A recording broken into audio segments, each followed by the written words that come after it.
Hey everyone, welcome back to the PAC-South podcast. Want to give a very quick congratulations to Fernando Mendoza. We did not talk about the Heisman at all last week. Totally slipped our mind. Lots of other things going on, as I'm sure everyone saw in the news over the weekend.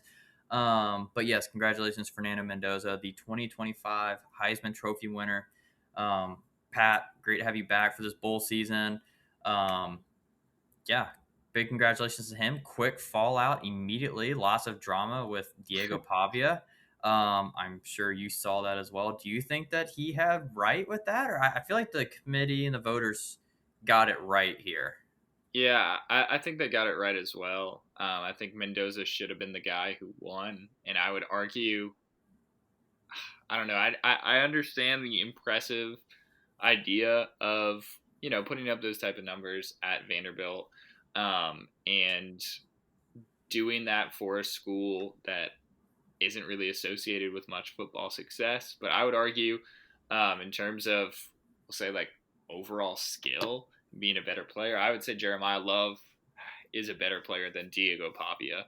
And I don't know. I don't think that Pavia got it right with his takes on his Instagram stories, his partying with his flashing signs in the club, saying choice words for the University of Indiana.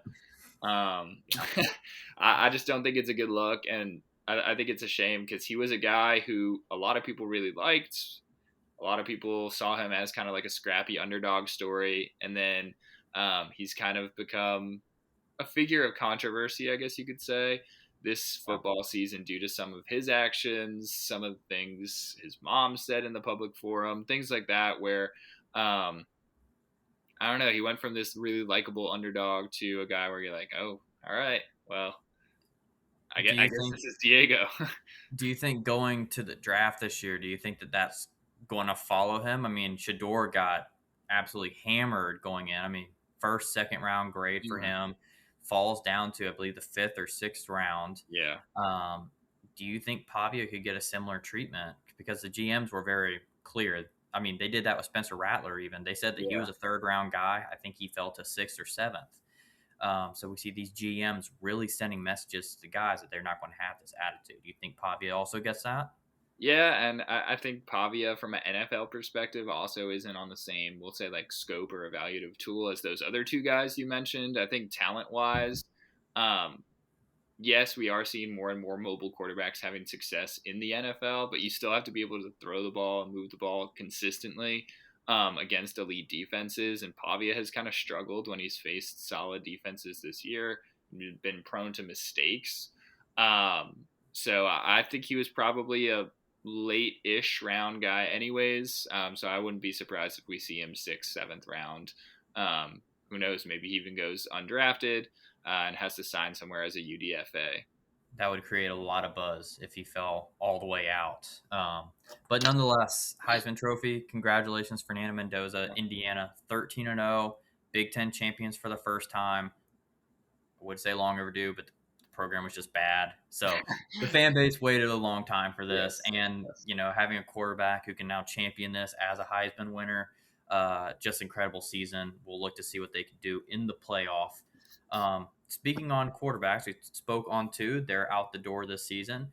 Two that are looking for, or not two that are looking for new doors, but many that are looking for new doors. The only one who's not is Lenore Sellers. He did Did re resign up. with South Yeah. Carolina. He is going to stay there. And then it seemed like after the weekend ended, all the quarterbacks said, okay, he's staying, I'm leaving. You have DJ Lagway of Florida going to the portal, Brendan Sorsby going to the portal out of Cincinnati, Dylan Raiola out of Nebraska, just to name a few. Lots of big names. Sam Levitt, obviously, already out there. Yep. Would you still say Sam Levitt's the biggest target in this class? We obviously missed a lot. There's a lot of quarterbacks specifically right now. Yeah. I don't know. I think Levitt's definitely an intriguing guy for any program out there because of the success he had last year with Cam Scatterbo and leading Arizona State to the CFP. But I think from like a, I don't know, maybe we'll say raw talent perspective, Lagway's got to be the most intriguing guy out there. Him and Rayola had probably, I'd say, equal-ish hype. coming into college, but of course Rayola is now coming off a major leg injury. So that remains to be seen how it'll affect his game and things like that. So I think Lagway is going to be the top target, and I think he's going to get a lot of money thrown his way. Wouldn't be surprised if we hear LSU's name thrown around a little bit. Wouldn't be surprised if, I don't know, maybe Texas. Who knows? Maybe they're not satisfied with Arch, even though he did grow a lot this year. Maybe they throw their name into the hat. Things like that, where you're seeing just feelers getting put out, especially by some of these coaches who might be coming in, have no attachment to a quarterback who's already there, already had the job last year, and are looking to bring in new guys, new blood to change things up a little bit. Sure. And there is kind of, this is going to be a reach on a reference here probably, but a Galactus kind of standing out in the background watching everything in Bryce Underwood, who Yeah, can opt out. He's not legally binded to his contract for NIL at Michigan, and obviously that saga. He's looking to see how that plays out. Probably looking to see how now this quarterback market pans out. definitely. So he's just kind of out there waiting, and then he could swoop in last minute. Next thing you know, he's at LSU.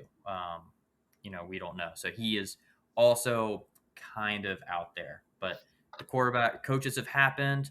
Obviously, Michigan's the big one right now. We'll probably know more about that in 2 or 3 weeks. Yeah. And then the quarterbacks will probably trickle down in the next, I don't know, I will say month or so. But yeah. And sidebar before we go into the predictions, for anyone who caught on, this changed to Space Mountain last week. I wore my UCF hat. I decided to double down on the Space U and went all the way in on the jersey because they have some of the best jerseys in the country when they do their space game. So got to give a shout out and a rep to UCF. I already have subtly, but fully. We'll see if Scott Frost can continue to right the ship down there in Orlando next season. Now, on to our predictions. We have too many predictions. It's like the whole show. Obviously, we're starting Pretty just a much. few minutes in. 30 bowl or 29 bowl games plus one of the FCS playoff games because we love this game so much. But we're going to dive into it. The Cure Bowl in Orlando is Old Dominion and South Florida. South Florida with just a short drive over I-4. Byron Brown not playing, but is going to be on the sideline with a headset and clipboard. Who do you like, Monarchs and Bulls? I like the Monarchs here. I think ODU was probably the favorite to win the Sun Belt for a little while there before James Madison just kind of like turned it on, and just absolutely obliterated them in their head-to-head matchup. But ODU's quietly put together a pretty solid season. We're not really sure what the USF offense is going to look like without Mhm. Alex Golish being there, without Byron Brown playing. Obviously, if you're looking at a roster construction point, USF is probably the more talented team. But I think from a continuity perspective, and that matters so much when we see bowls and bowl performances, I really do like ODU to take care of business here. Sure, and I like that pick. This is a game between two teams that once the team gets going, they're pretty hard to stop. Old Dominion did that at certain points in the Sun Belt. South Florida, obviously, maybe a little bit more well known in the American, but I mean, as you mentioned, Alex Goulash is gone, so even the play caller and the mastermind of this roster is not going to be on the sideline for this game, and your playmaking quarterback has decided to sit back and decide if he's going to go to the portal or not. So he felt that it's not the best for him or USF to play in this game. So then I feel like that kind of just leads you down to Old Dominion. They have more of their pieces in place to get it done. I'm not saying that it's not out of this world that USF wins this game, but Old Dominion, there's just so many more things going their way that if they can get going early, I like them to stay on top and take care of the Bulls. Mm-hmm. So going 68 Ventures Bowl. This is a feel good story with this one. We have Louisiana and Delaware. Delaware in the first year of bowl eligibility, making it. And I feel like on that fact alone, I'm going with the Blue Hens here, Pat. Yeah, I'm following suit. I've really liked seeing this transition that Delaware has made this year, in their first year in FBS, how smooth it's been. Um, why not cap the season off with a feel-good win, get a bowl game victory in your first time ever playing in a bowl game? I think that's the perfect way to end it for a pretty good. I'm sure most Delaware fans are pretty happy with the way this season played out. For sure. Um, the Xbox Bowl next, another first time FBS bowl game participant, Missouri State versus Arkansas State. Um, yeah, I mean, these programs coming up this year has been amazing. It's a great story for all these programs. Hopefully, in year two, they continue to grow on it. They just don't get absolutely destroyed by NIL and transfer portal and all of those things, because we've seen that with Sam Houston, where they had a decent transition up, looked pretty good in Conference USA, and is probably the worst program in the country now outside of UMass. Um, that being said, this being the Xbox Bowl is a great name because this is every national title game 10 years into your dynasty. Um, getting to actual football, I think that Arkansas State with Butch Jones is going to have just a little bit more firepower, a little bit more of that experience for a game like this and postseason preparation. So I like the Red Wolves here. Yeah, I'm with you there, especially again harping back to that idea of continuity, coaching. Missouri State just got their coach hired 2 or 3 days ago by Coastal, so he will not be coaching in this bowl game. His assistants obviously are, I believe, staying for the most part, or at least staying through the bowl game, but he has announced he will not be coaching in that game. So I think that definitely plays a big role. I like the Red Wolves here. Again, big shout out to Missouri State, though, Yeah. for having the success that they did in their first year in FBS. Yes. And we're just really running down the line this bowl season for great stories and great seasons. Myrtle Beach Bowl is going to have two conference champions. That is Kennesaw State and Western Michigan.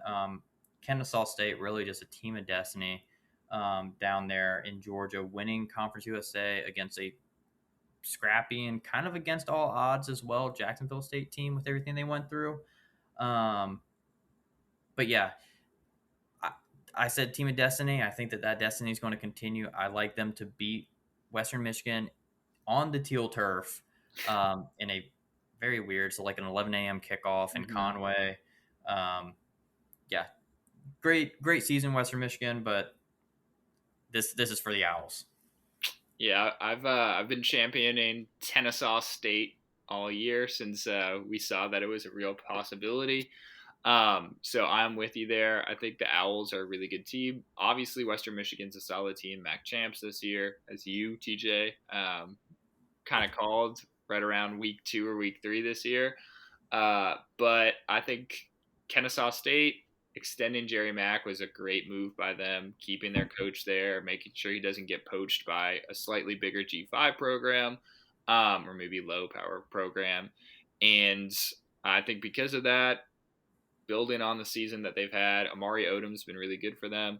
I think Kennesaw State takes care of business out in, I guess, Conway, technically.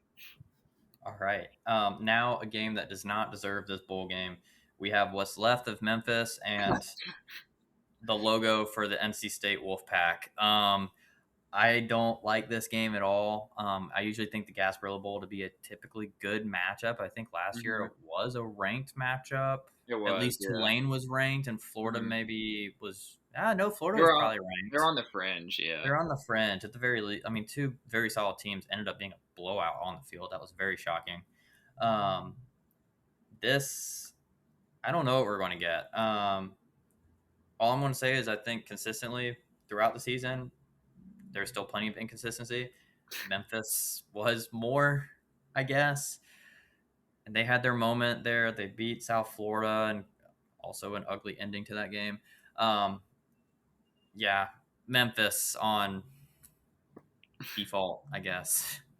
All right, so I guess this is the first time we're differing. I like the pack here just because, I don't know, Dave Doran, when he feels that seat getting a little hot, he just finds a way to gut out wins and keep himself employed. So despite the fact that I know a lot of NC State fans want him fired and we're hoping that they would kind of scuffle to the end of the year, they pulled it out. They had the win over Georgia Tech and then obviously winning out to finish the year on a strong note. So I like the Pack here to get things done. All right. Next one is just a pick. No analysis. We're going to go the Idaho Potato Bowl, Washington State versus Utah State. I'm going to take the Aggies on the blue turf. I am also going to take the Aggies here. Okay. Not enough left in Pullman there for a team.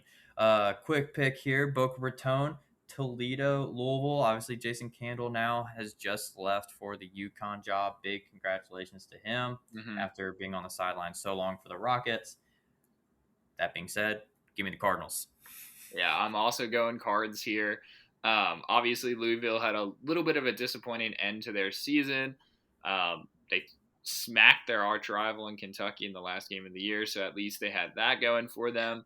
But I think when it comes to just a talent disparity here, I think Louisville has the edge. Yes, they did play a close game against JMU early in the year, but I think JMU is a lot better than Toledo is. So.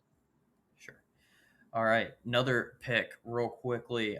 New Orleans Bowl, West Kentucky versus Southern Miss, another team that's kind of lost what's left of them. Give me the Hilltoppers. Yeah, tops up. To the Frisco Bowl, we have the Fighting Dan Mullins, UNLV versus Ohio. I'm very shocked that Dan Mullins' name has not come up more in this coaching cycle carousel, all the openings that we've had. He's done a pretty good job in year one with the Rebs. And going back to his old coaching days at Florida, he wasn't a bad pick. I mean, of the most recent Florida coaches, he was the winningest. He did have that team moving in the right direction, um, but just not enough to keep people happy in Gainesville. Um, Not a bad Bobcats team. They have a very random win against West Virginia, Rich Rod, um, at home as well. Once again, weird matchup. But I'm going to take UNLV to get it done in Frisco. Yeah, I'm with you there. I do like this Ohio team. They were my pick to win the MAC before the year started. I think Parker Navarro is one of the better G5 quarterbacks out there. For sure. For sure, I would say probably the best quarterback in the MAC fairly easily. Um, he didn't have, I'd say, the year that he was probably hoping for in terms of team success, his success. Um, and I think this Ohio team is good in their first year post Tim Albin, who obviously took the Charlotte job before this year started.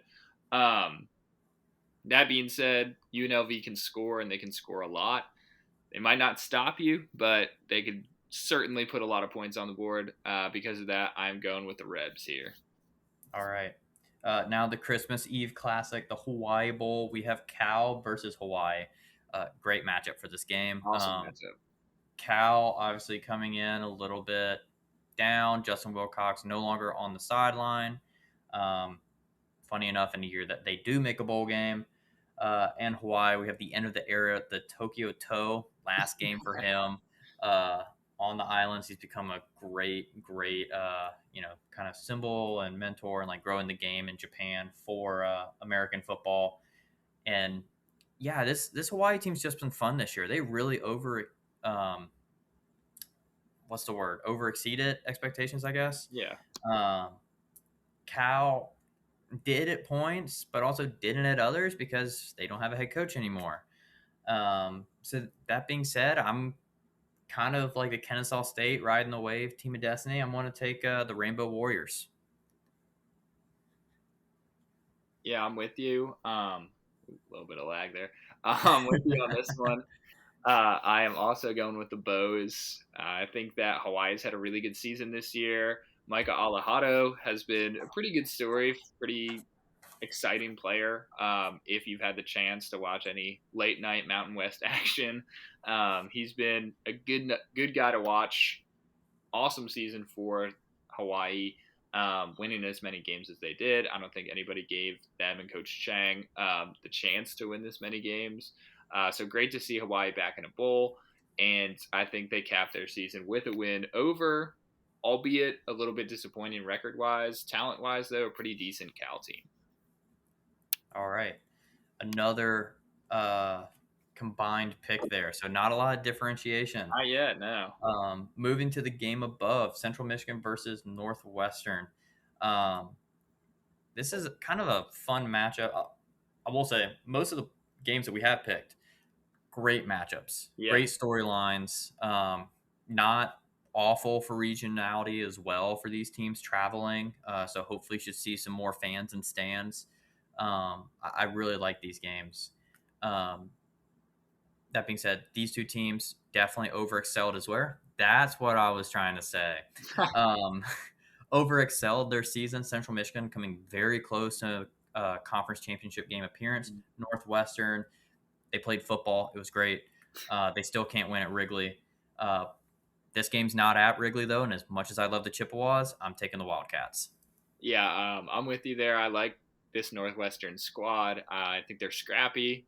I think it's impressive that a team that I think a lot of people probably expected in that 3 to 4 win range is playing in a bowl. I think that speaks a lot about their team, the heart that they play with, and the coaching job that's been done with them this season. You know, when they fired Pat Fitzgerald, that was not an easy job to step into. The program was not in a good spot, and to have them back, at least being talked about and being in a bowl game, is no small feat. So, hats off to Northwestern, and I got the Cats as well. All right. On to the not guaranteed rate bowl. In Arizona, but different from the Arizona Bowl. I Love think. it. Yes, it is. Shout out bowl games. We have New Mexico versus Minnesota. Easily my toughest game I had to pick. Really went back and forth on this one. Didn't write it in until the very end. Pat, as you saw in the outline. That being said, I think it's going to be a gutsy win for the Lobos. Just kidding. It's the easiest pick of the season for me. I'm big Jason Neck guy, big Lobos guy. Rob, they didn't get in the Mountain West Championship game. They would have probably won it with those two teams that were in it. Sorry, PJ Fleck, this isn't going to be close. I'm with you as well. I think the Bows are going to get it done here. This is a known pro Lobo podcast, but I think it'll be slightly closer maybe than you're anticipating. I don't think this is a bad Minnesota team. Drake Lindsay, for all the up and down that he's had this year, has kind of seemed to settle himself a little bit. So all in all, I do like New Mexico to get it done, but I think we should have a good game on our hands. Okay, we can differ in that at least. The Serve Pro First Responder Bowl, FIU versus UTSA. I don't know if these two teams deserve to be in a bowl game this year. FIU, yikes. UTSA away from home, definitely yikes. At least they looked okay when they were playing at home, so I'm going to take the Roadrunners here. Yeah, I don't know. This one's a little tough for me. I'm going to go with UTSA because I do think they're more talented, but they definitely underachieved a lot this year. Okay. Military Bowl, Pittsburgh, ECU. Kind of weird matchup, but also it makes sense. I think I just got to go with experience here, and I'm going to take Pittsburgh and Pat Narduzzi. Yeah, I'm also going to go with Pitt, especially with Kateen Hauser entering the portal today. ECU will not have their starting quarterback who put up some great numbers for them this year. So give me the Panthers.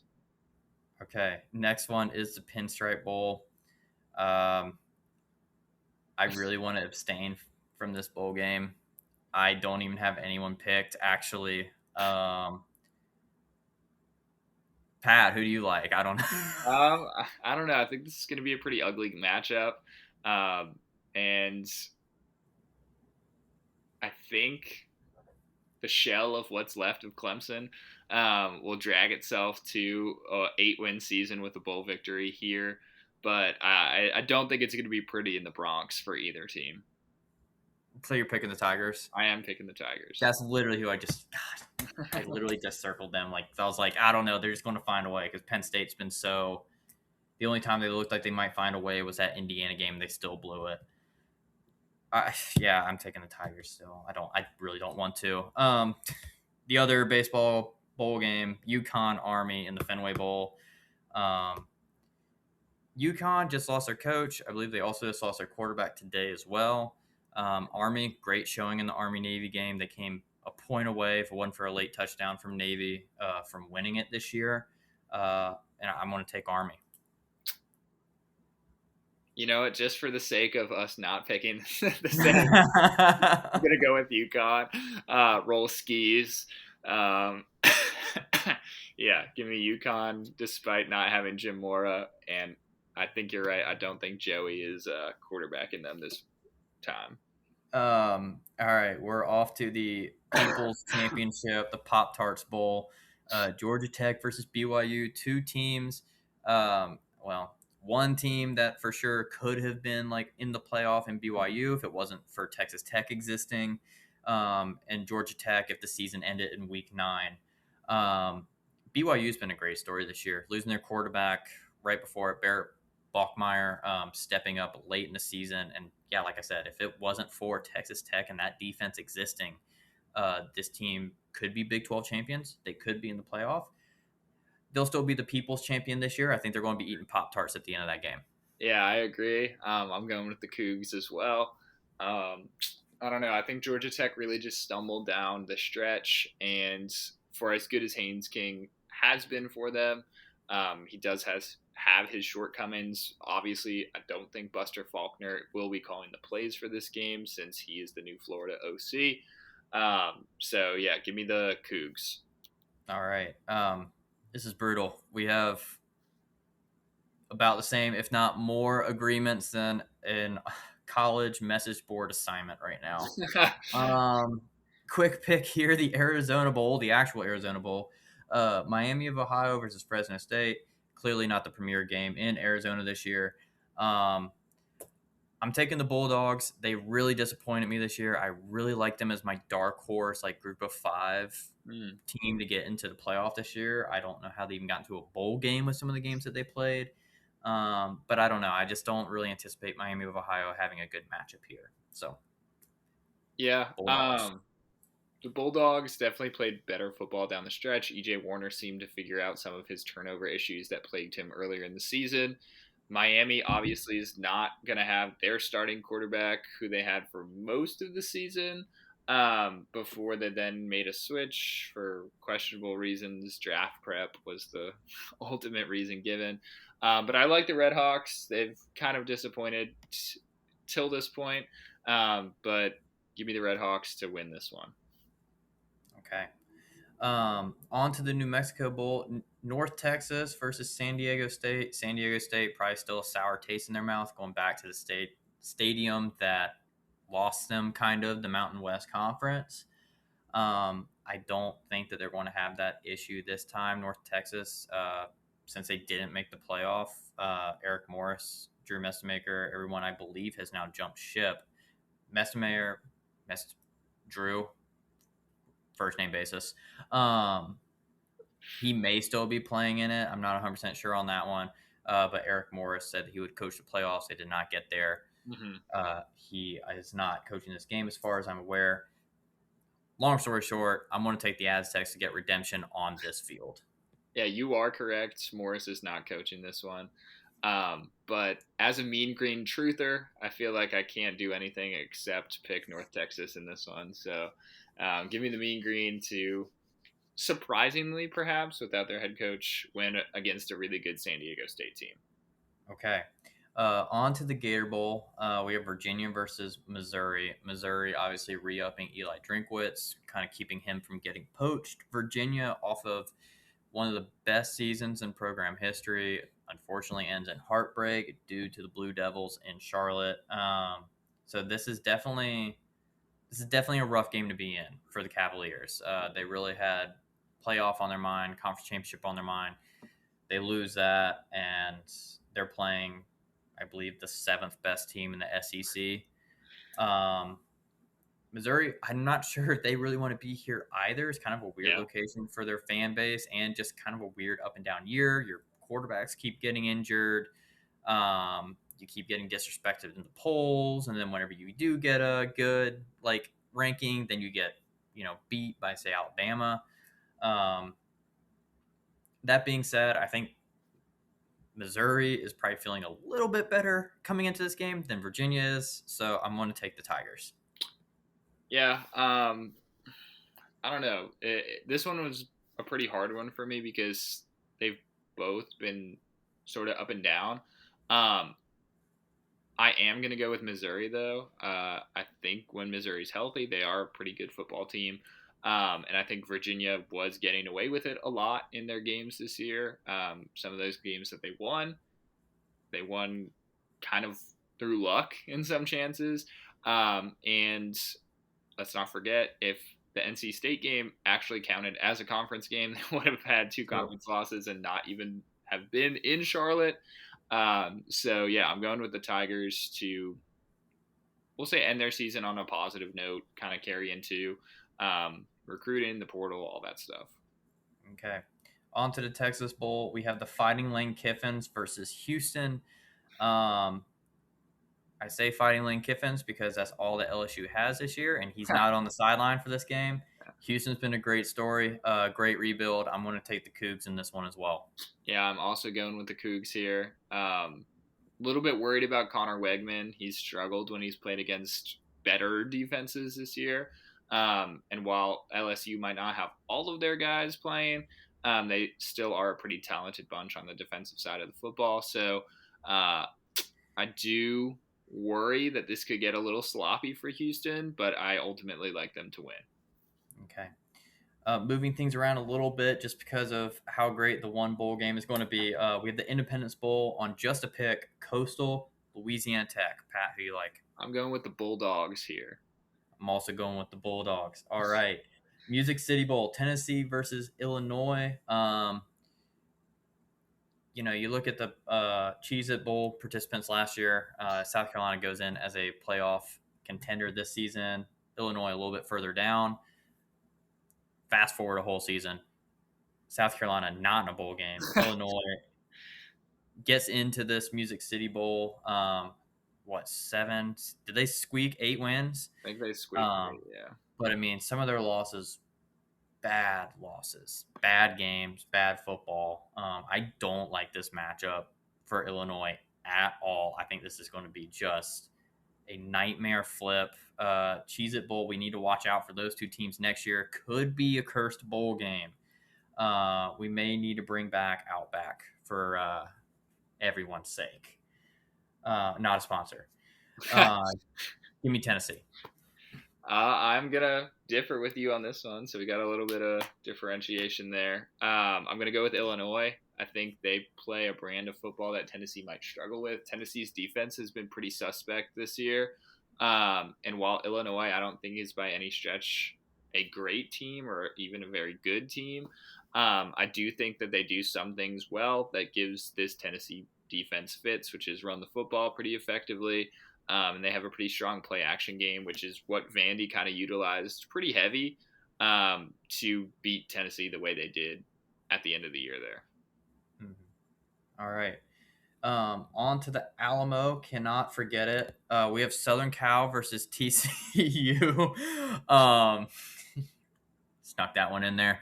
I don't know how I feel about this game because there's a moment where I'm like, I'm really excited about this game. This could be a fun matchup. And then I'm like, I feel like we see this matchup once every 2 years in this exact bowl game. Southern Cal, definitely the better team throughout the majority of the season. TCU had glimpses of what they could be. That being said, Garrett Riley is not going to be calling games for this. I feel like this game might mark the beginning of the end for Sonny Dykes in Fort Worth.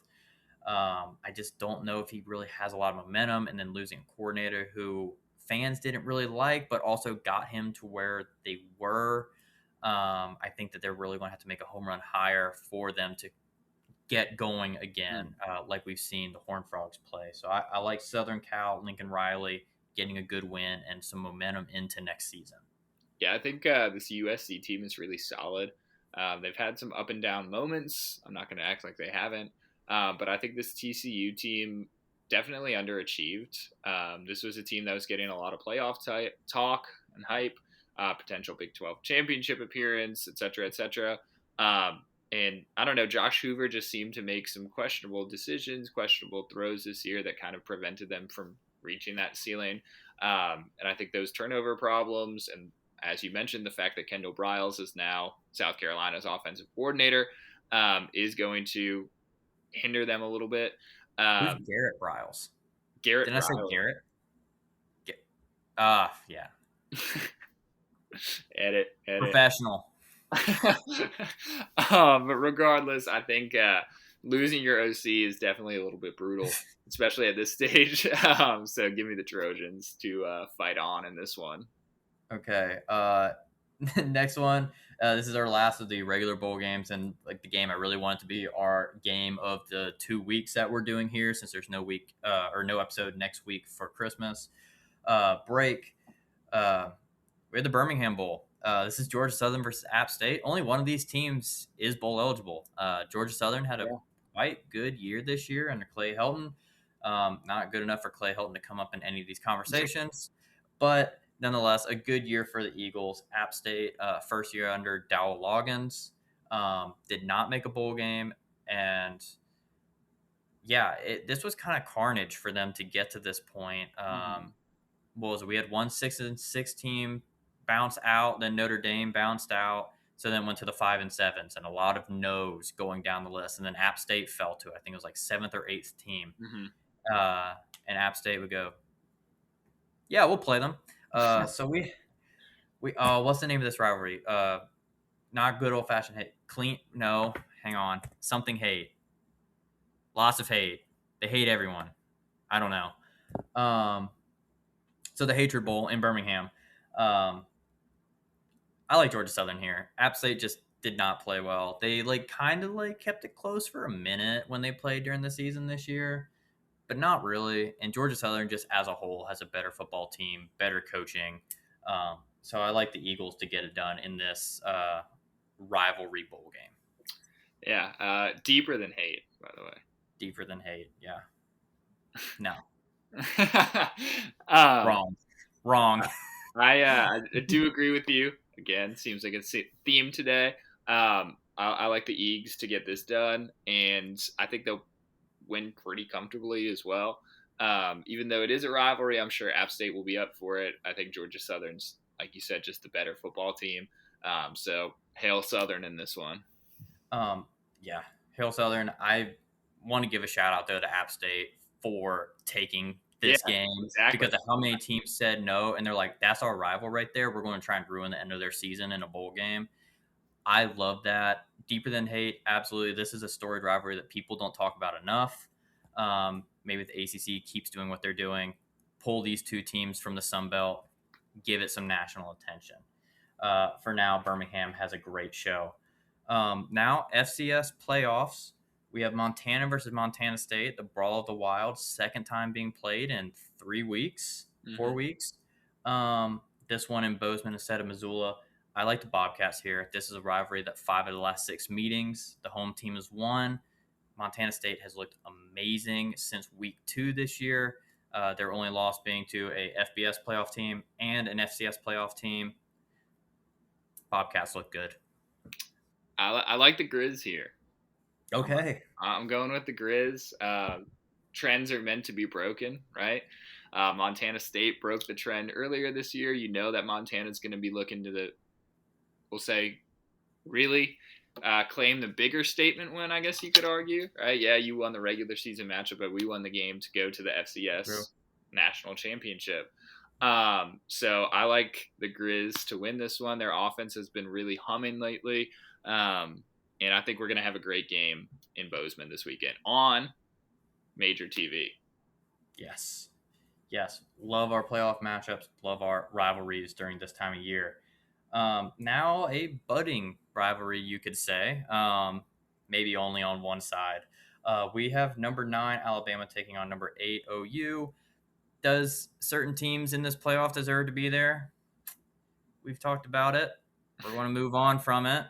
I don't think it's going to matter after this week because I like the Sooners to get it done in this first round matchup. Pat, who do you like? I also like the Sooners here. Um, I don't know. They've won the past two matchups. It seems like they kind of got Bama's number, and Venables brings a lot of heat. We know that. We've seen Ty Simpson struggle when he's been under pressure this year. If he really is dealing with these reported injury issues, that's only going to make that even worse. So I do like the Sooners to get this W and really like solidify, we'll say, their mental ownership over Alabama fans. Okay. Um, Next game, 10 versus 7. The Notre Dame probably should have been here bowl. Miami versus Texas A&M, the two teams that did beat Notre Dame this year, but obviously a lot more has happened since week 2. Shout out Montana State. Yeah, this game is in College Station. I think Texas A&M is an all-around better team. Carson Beck has reminded us at certain points this season why he's no longer quarterback at Georgia. So yeah, I'm going to take Texas A&M to get it done on their home turf. I'm gonna go a little bit different from you here. I do like Miami in this one. As we kind of hashed out last week, from the Notre Dame perspective, or I guess you could say, I wasn't really upset about Miami getting in. I was more upset about Alabama getting in. I do think Miami's a good football team, and I think they are a better football team than Texas A&M. I think they're a team that can force some mistakes out of Marcel Reed. You just got to hope Carson Beck doesn't have those same mistakes on offense. But I like the Canes to win. Okay. Differentiation in the FBS playoffs. Next matchup, number 12 JMU versus number 5 Oregon. This is probably the friendliest game of football that could possibly be made. If you're not on social media, there is a James Madison account that has been hilariously ribbing the Ducks ever since this matchup was announced. I think outside of that, and possibly an entertaining first half, that's about where the fun for the Dukes ends. And the Ducks will beat the Dukes in Eugene, and Oregon can kind of get some momentum in what these nationally televised games, I guess, have been taking from them lately. Yeah. Yeah, I agree. I think that Oregon is going to win this game. I think by a pretty comfortable margin. I don't know. I just hope for the sake of everyone like us who enjoys the game of football for what it is, for the storylines, that JMU at least keeps it close in the first half because if it's just a total blowout from the start, people are going to be like, this is why the G5 doesn't belong, et cetera, et cetera, et cetera. And as you and I have kind of been over, we both feel like that's just a wrong take. So I do hope JMU at least keeps it, we'll say, entertaining for the public in the first half. But I think the Ducks are going to roll in this one. Okay. And our last matchup, believe it or not, the PAC-South game of the week for the next 2 weeks. We'll be back, I think, the 30th or 31st to pick those bowl games and get back on track for the new year. But nonetheless, here we are. A rematch from earlier this season, believe it or not. We have the Tulane Green Wave taking on the team that held Marty Smith hostage, the Ole Miss Rebels. This is Pete Golden's first game. This is in Oxford. I don't agree with where Ole Miss is still in the rankings. And I still don't like who Tulane hired as a coach, but I think that all the chaos of this game, John Summerall will still be on the sideline. That's an incredible thing to note. Lane Kiffin, not. Lane Kiffin's who got the Rebels to this point. The offensive mind, everything. They go from an offensive-minded team to a defensive-minded team in the same season. That does not go well for people. I like the Green Wave to get the upset and move on to the next round. Wow. Okay. I like that. Putting out some love for the G5 there. Always good to see. I do think this is going to be much closer than the first matchup. I believe the first game was 45-10 Ole Miss. 42, somewhere in that range. 42 So to something to 10. Yeah. Like you said, I think this is going to be a different look for Ole Miss. I don't think they're going to have as many explosive plays. We'll see what Charlie Weiss Jr. can do as play caller, kind of without Lane Kiffin there to bounce ideas off and things like that. But I do think that from a talent perspective, Ole Miss is, we'll say, deeper, more talented than Tulane is. And I think I don't know. I know John Summerall is going to give this game his all. He clearly cares about Tulane. He views them in a positive life. Him and his family just donated $100,000 there today to help the program after he leaves for Florida. So I think it will be close. I think it will be a really entertaining game, but I think the Rebs are going to win. And Ooh. Ooh. I think Oxford's going to be pleased with Pete Golden, and maybe it'll make losing Lane a little more palatable. Okay. So a little bit of differentiation there for our playoffs. Obviously, this is only the first round. We will have the re-up for the playoff beginning January 1st, and then continuing on from there. So lots of good football over the next 2 weeks. We look forward to watching it. We'll come back. We'll talk about it. We'll pick even more games. Um, but for for this episode, I'm Pat. That's TJ. Sports.